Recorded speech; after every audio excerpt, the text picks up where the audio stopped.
cloudy with a chance of meatballs. We were all sitting around the big kitchen table. It was Saturday morning, pancake morning. Mom was squeezing oranges for juice. Henry and I were betting on how many pancakes we each could eat, and Grandpa was doing the flipping.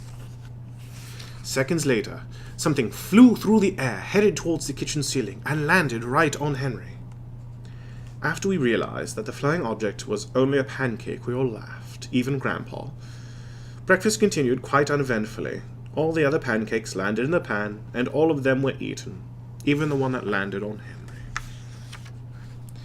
That night, touched off by the pancake incident at breakfast, Grandpa told us the best tall-tale bedtime story he ever told. Across an ocean, over lots of huge bumpy mountains, across 3 hot deserts and 1 smaller ocean, there lived the tiny town of Chew and Swallow. In most ways, it was very much like any other tiny town. It had a main street lined with stores, houses with trees and gardens around them, a schoolhouse, about 300 people, and some assorted cats and dogs. But there were no food stalls in the town of Chew and Swallow. They didn't need any. The sky supplied all the food they could possibly want. The only thing that was really different about Chew and Swallow was its weather. It came 3 times a day, at breakfast, lunch, and dinner.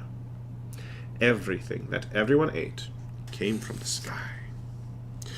Whatever the weather served was what they ate, but it never rained rain, it never snowed snow, and it never blew just wind.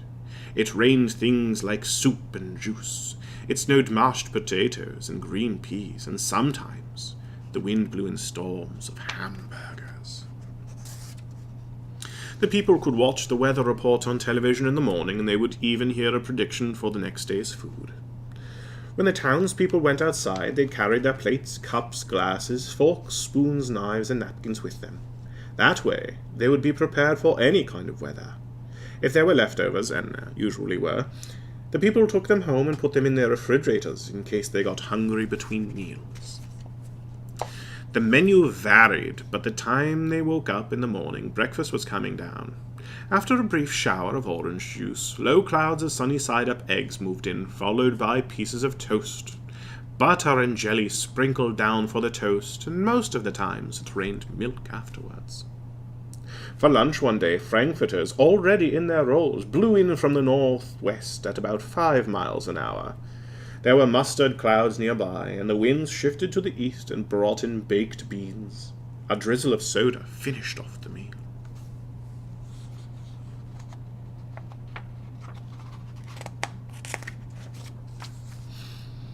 Dinner one night consisted of lamb chops, becoming heavy at times with occasional ketchup. Periods of peas and baked potatoes were followed by a gradually clearing, with a wonderful jello setting in the west. The sanitation department of Chew and Swallow had a rather unusual job for sanitation department. It had to remove the food that fell on houses and sidewalks and lawns. The workers cleaned things up after every meal and fed the dogs and cats. Then they emptied some of it to the surrounding oceans for fish and turtles and whales to eat. The rest of the food was put back into the earth so that the soil would be richer for the people's flower gardens. Life for the townspeople was delicious until the weather took a turn for the worse. One day there was nothing but gorgonzola cheese all day long. The next day there was only broccoli, all overcooked. And the next day there were Brussels sprouts and peanut butter with mayonnaise. Another day there was a pea soup fog. No one could see where they were going, and they could barely find the rest of the meal that got stuck in the fog. The food was getting larger and larger, and so were the portions. The people were getting frightened. Violent storms blew up frequently. Awful things were happening. One Tuesday there was a hurricane of bread and rolls all day long and into the night. They were soft rolls and hard rolls, some with seeds and some without. There was white bread and rye and whole wheat toast. Most of it was larger than they'd ever seen bread and rolls before. It was a terrible day. Everyone had to stay indoors. Roofs were damaged, and the sanitation department was beside itself. The mess took the workers 4 days to clean up, and the sea was full of floating rolls. To help out, the people piled up as much bread as they could in their backyards. The birds picked at it a bit, but it was just stay there and got staler and staler. There was a storm of pancakes one morning and a downpour of maple syrup that nearly flooded the town. A huge pancake covered the school. No one could get it off because of its weight, so they had to close the school.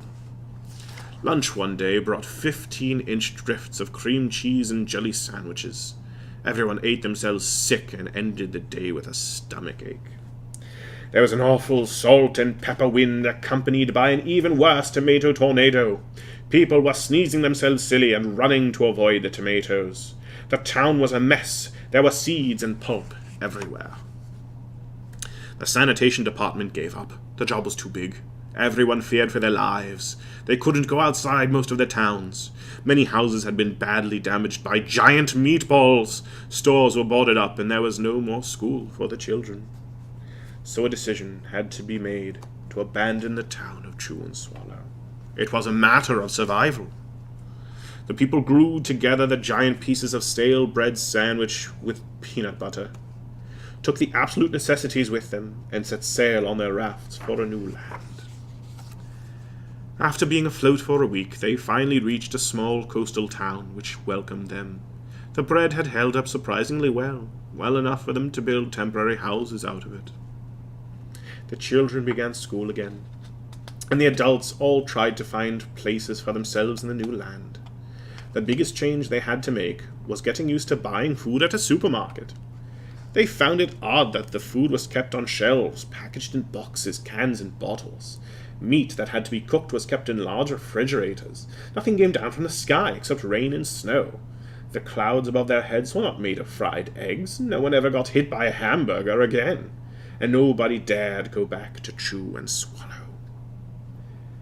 To find out what had happened to it, they were too afraid. Henry and I were awake until the very end of Grandpa's story.